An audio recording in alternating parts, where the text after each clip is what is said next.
Selamat malam para undangan dan hadirin yang terkasih. Beberapa saat lagi kita akan menyaksikan pagelaran konser musik gereja berjudul Reason This Day, A Cantata for Easter by Benjamin Harlan. Persembahan dari Eliata Choir and Ensemble, featuring Santo Hendrikus Handbell Choir dan paduan suara anak Santo Yakobus, dan yang didukung oleh Paroki Santa Maria Tak Bercelah dan hadirin sekalian. Musik gereja karya Benjamin Harlan ini adalah suatu bentuk interpretasi kisah kebangkitan Yesus berdasarkan Injil Yohanes yang dirangkai dalam kantata meriah. Bisa dikatakan pula karya ini ibarat rangkuman permulaan kisah sengsara Yesus hingga kebangkitannya, seperti yang biasa kita dengarkan dalam Pasio full version dalam ibadat Minggu Palma atau ibadat penghormatan salib. Mungkin bagi sebagian besar masyarakat, seringkali Paskah identik dengan kisah sengsara Yesus atau upacara cahaya yang notabene mungkin gelap, sedih, atau hening, sehingga tidak banyak yang mengingatkan atau mengaitkan Paskah dengan lagu-lagu meriah yang bisa diterjemahkan dalam sebuah komposisi konser musik gereja. Padahal, Paskah yang merupakan puncak perayaan iman Kristiani sudah sepantasnya dirayakan dengan penuh sukacita. Nah, sebelum kita memulai pagelaran musik ini, perkenankan kami memanggil Romo Jelantik selaku Pastor Paroki Santa Maria Tak Bercelah untuk membuka dengan doa dan sedikit kata sambutan. Kepada Romo kami persilakan. Selamat malam para Romo, para suster, dan saudara-saudari sekalian. Konser Paskah memang tidak banyak dipopulerkan.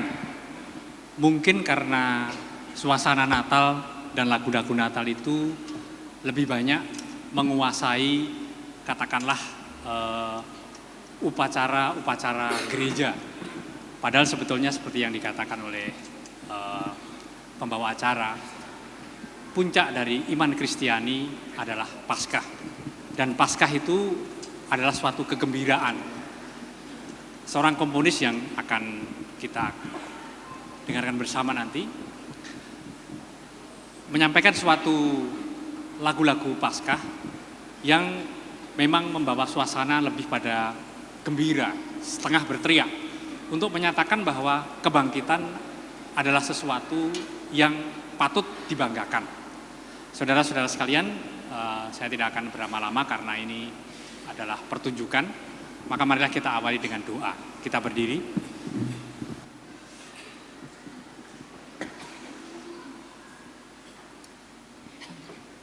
Dalam nama Bapa dan Putra dan Roh Kudus. Amin.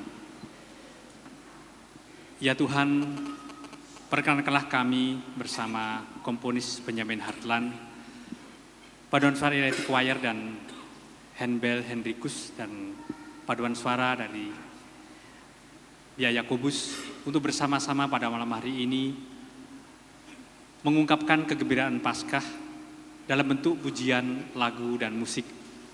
Kami ya Tuhan tahu bahwa keagungan-Mu melebihi segala-galanya dan segala pujian kami tidak berarti. Namun perkenanlah kami sebagai umat-Mu menerima hadiah Paskah ini sebagai hadiah yang tidak dapat kita ukur dengan nilai. Semoga pertunjukan ini berjalan dengan lancar dan kami semua mendapatkan suatu nuansa bahwa Paskah adalah sesuatu yang mengembirakan, bahwa Paskah memberikan jaminan hidup kekal. Kemudian kepada Bapa dan Putra dan Roh Kudus seperti pada permulaan, sekarang, selalu, dan sepanjang segala abad. Amin. Dalam nama Bapa dan Putra dan Roh Kudus. Amin. Dan inilah para hadirin sekalian, di saat permulaan perayaan Paskah Tuhan, marilah kita mengingat kembali perjalanan kemenangan iman kita bersama dengan persembahan A Cantata for Easter by Benjamin Harlan. Selamat menyaksikan.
Nyanyikanlah lagu baru bagi Tuhan.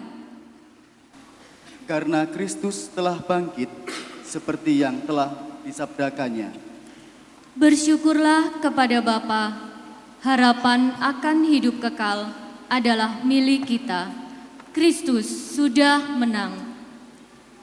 Kristus datang tanpa kemegahan dan kemuliaan. Ia hadir di dalam dunia dengan kesederhanaan dalam wujud seorang bayi. Beberapa tahun kemudian, ketika Kristus yang telah dewasa masuk Yerusalem, keadaan sangat berbeda. Hosana, Hosana, Hosana bagi Sang Raja. Diberkatilah Dia yang datang atas nama Tuhan. Saat itu adalah hari kejayaan, ketika Hosana digemakan di penjuru Yerusalem. Namun kaum Farisi mempunyai rencana lain untuk Yesus. Bagaimana kita dapat menghentikan Yesus ini? Ia berbahaya. Namun Yesus tahu mengapa Ia diutus ke dunia, dan Ia melaksanakan kehendak Bapanya. Diberkatilah Sang Raja.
Dalam Minggu Suci setelah kedatangannya yang dielu-elukan di Yerusalem, Yesus mengajar dan memberitakan Injil.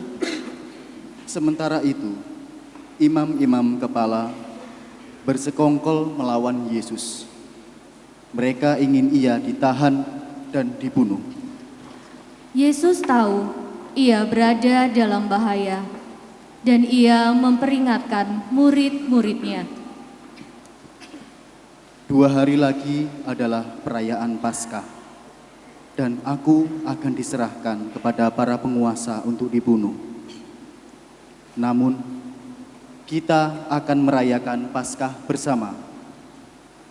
Dan para murid berkumpul di ruangan atas tanpa mengetahui bahwa ini adalah perjamuan Paskah bersama yang terakhir untuk mereka.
Sesudah makan malam, mereka menyanyikan lagu pujian dan keluar.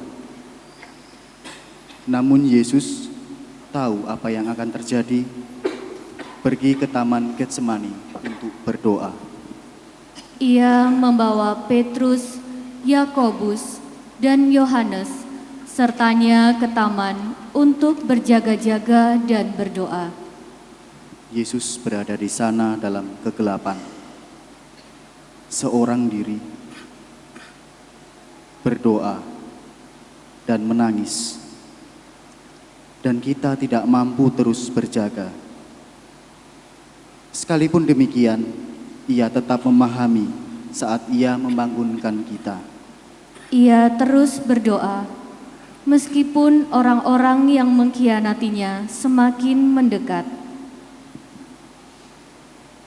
Jikalau engkau mau, ambillah cawan ini daripadaku,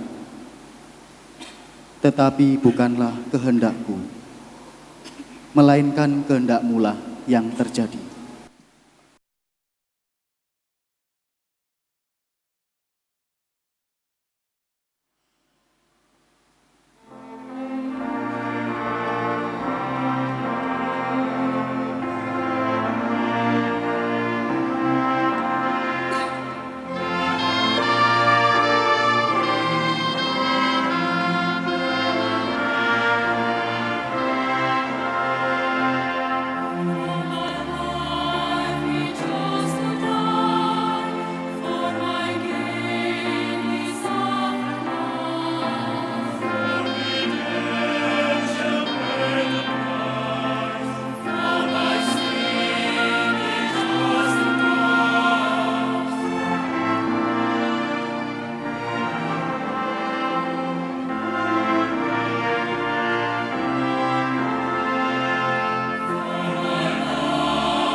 Bangun, bangun.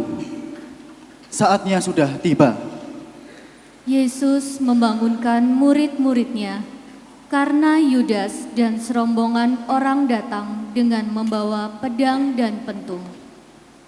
Salam ya Rabi. Orang-orang itu maju ke depan, memegang Yesus dan menangkapnya. Yesus akan dibawa menghadap Pilatus untuk pengadilan palsu. Engkaukah raja orang Yahudi?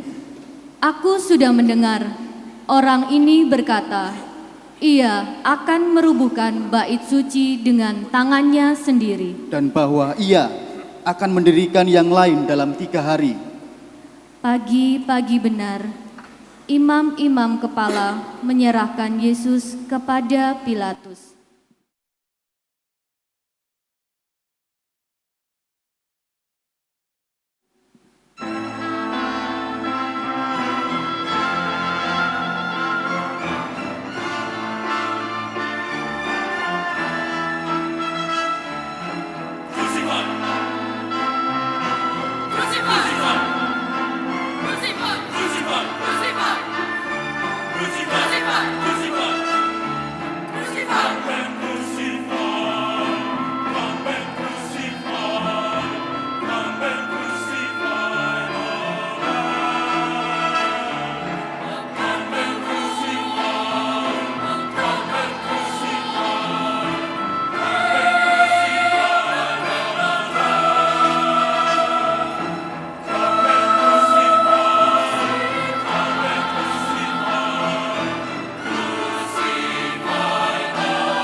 Mereka mengolok-olok dia. Mereka memukuli dia. Setelah berjam-jam dalam kesengsaraan, ia